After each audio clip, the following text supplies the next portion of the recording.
Good evening. Oh yeah. Welcome to my studio.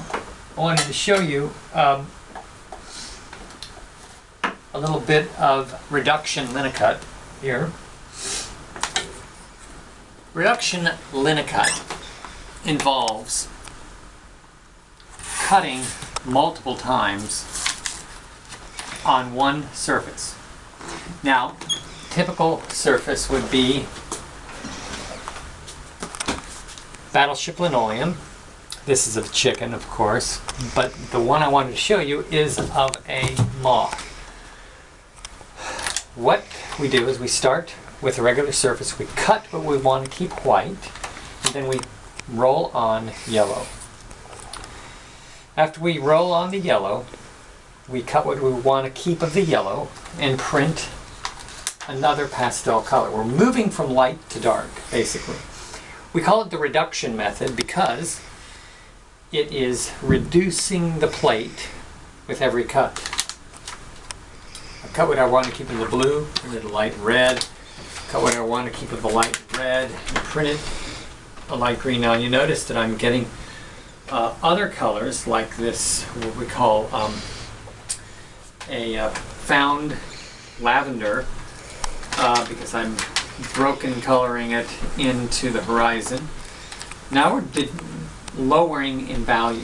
It starts to get a little more interesting because you're increasing the contrast and you're starting to accumulate some color. And I say every day is like Christmas as you're printing these colors, because each new darker color brings it more and more into focus. Of course, here's the original. So the original is going to have approximately 10 pieces, 10 layers of color accumulated in the darkest areas. And it's oil, so it has some body to it, oil ink. And today I'm going to show you how I am beginning a print, how I actually roll on the color and run it through the press and start an edition. Here we go. I have here the plate that I just rolled on. This is the beginning of a piece called the Concerto for Trombone against the Orchestra. Sort of an autobiographical review of my auspicious musical career. And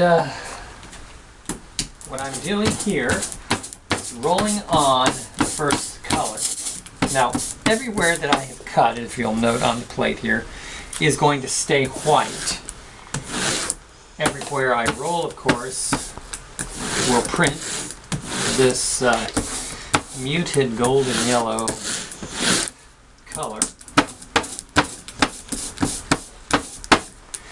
I try to lay down just enough ink so that it will print, not too much more. Earlier in my printmaking, I was after a little bit more of a painterly effect, but I found that laying color down as thin as possible is advantageous for piling up color over 10 in thickness. Now, I'm not going to be putting on that many for this print. I want it to be more of a crisp, more woodcut-like image. So I'm going to use fewer, but I also am not keen on wasting a lot of ink.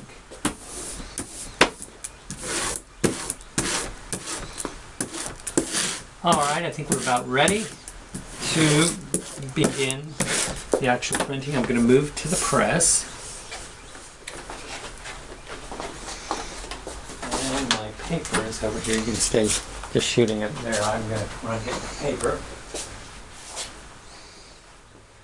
Now, what is critical, especially when you are laying down more than one color, is registration.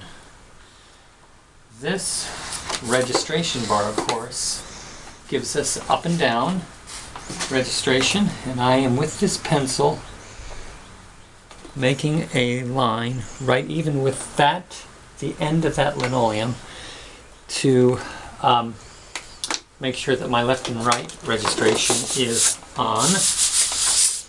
I'm making sure that any little pieces of linoleum or debris is not on here. And then we're going to run it through press. Here we go. Now we have very light pressure, just enough to hug the board and transfer the ink. I'm going to be running it through twice to account for any changes in pressure left and right on the press board. And I have the C-clamps keep this board, which keeps butted against the actual plate, keep it from sliding as it's rolling through. Now, in addition, there are times when the plate does not print all the way through. If you want to come up close, Luke, I can show you. Here we have an area that did not print well. So I'm going to be taking a spoon and just with the concave surface of the spoon, rubbing it. This is a time-honored, more of a Chinese method of printmaking. You could conceivably print your whole edition with just a spoon. Now there we have a piece of linoleum that I want to get rid of so it won't leave a lovely halo around it. And that's a little bit better. And we'll continue rubbing until we are finished. And let's step over and I'll show you a print that I just finished of this just now. And you can see what the result is. These two central figures are going to be the most illuminated, the brightest, and the peripheral figures are going to be cut later and of course darker. So that is it in a nutshell, and we will come back and shoot the next color when I'm ready and have cut the plate sufficiently. Thank you very much. We'll see you later.